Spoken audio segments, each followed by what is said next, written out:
Good afternoon. It is Friday, February 7th, 2025. One of the common questions that we are asked is how do you respond to the tough things in life, the difficult situations? How do you handle the health reversal of yourself or of a loved one? How do you deal with financial disasters?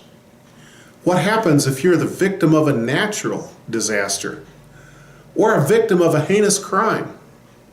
The Apostle Paul describes a man who suffered from a near-death sickness and how it affected the church at Philippi and what he wanted them to do.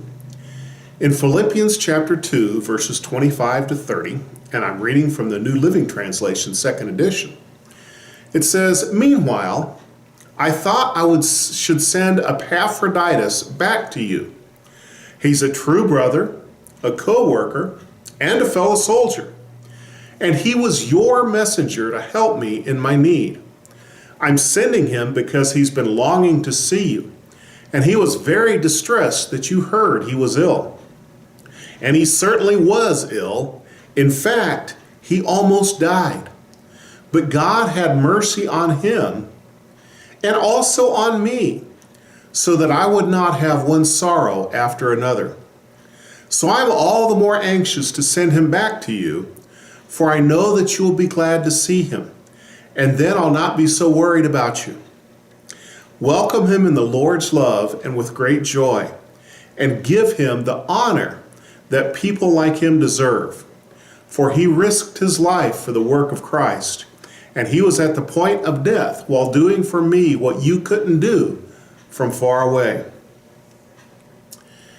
Quite a commendation of Epaphroditus.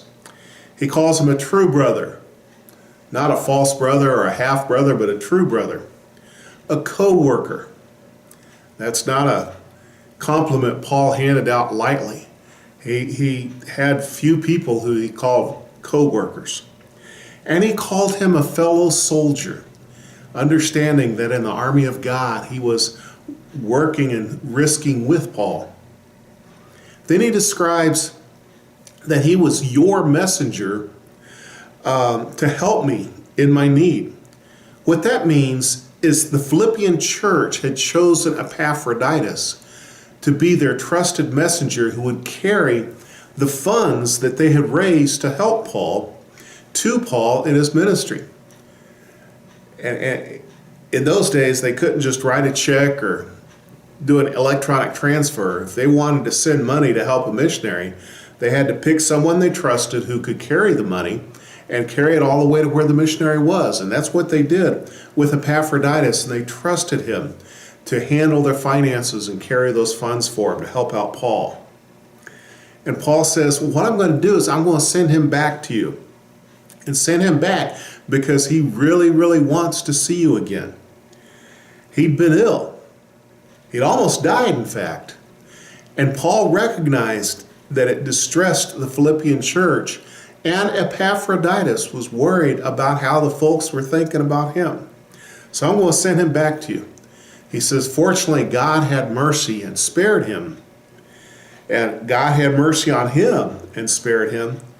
But Paul also says he had mercy on me because I love the man too, and if he had died, it would have caused me tremendous sorrow and grief, and I, quite frankly, had all the sorrow I could handle right then. So I'm glad God had mercy on him.